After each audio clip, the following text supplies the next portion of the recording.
As we come out of the busiest time of the year, I'm sure many accountants are sat there wondering how on earth they got through it. It's common to feel that there is not enough time in the day. And what I want to do today is share with you 5 tips on how you can quickly increase capacity within your practice. One perspective around resource is thinking about it as if you were a bakery. Ultimately, if you have a load of bread and amazing goods on the shelf, they're going to go off that day or maybe the next day and they'll become stale. If you think about all of the hours that you've got available to service your clients, if you're not using those hours effectively, it will become waste. And waste is an unnecessary cost to your business. So here are my 5 tips on how to create capacity in your practice. Tip number 1 is make sure that you've got some great time tracking software. T-Sheets often offers a free of charge license depending on your QuickBooks status. It will transform the way that you track time in your business and make it accessible and allow your people to record their time in the moment and give you better accuracy. Tip number 2 is before you start using any time tracking software, think about and communicate very carefully how people track time. One of the worst things for accuracy will be people bulk recording under admin or ad hoc or meetings, when actually the real treasure is in the detail and the accuracy of that time.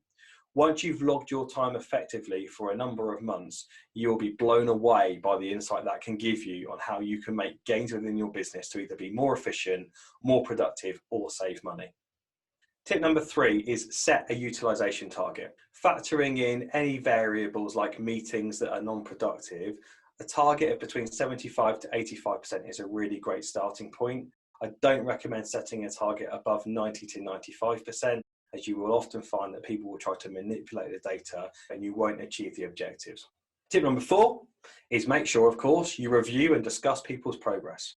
If you don't sit down with each individual, even if it's the only thing that you discuss with them, then you will not make any difference to your business.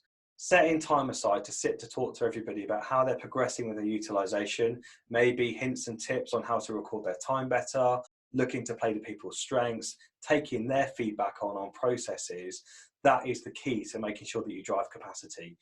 Once you've tracked this for 6 months, you'll be blown away at how much capacity you've created in your business. That is really, really exciting. Tip number 5 is recognize progress. If your practice has started at 60% and within 3 months you've got to 70%, that is great.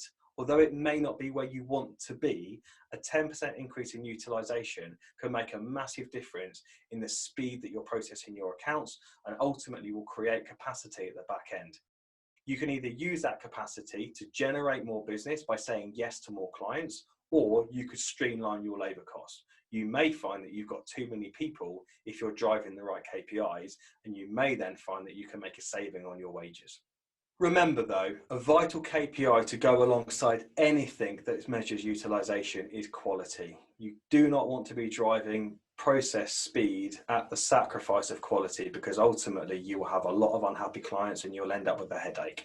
So make sure that you do have a quality measure in there that maybe measures average errors per account or per job completed, so that you can measure the utilization but balanced off against the quality and any potential errors and take action to correct the common errors. If you'd like to find out more on how we can help you get utilization embedded in your business and create capacity, please do get in touch.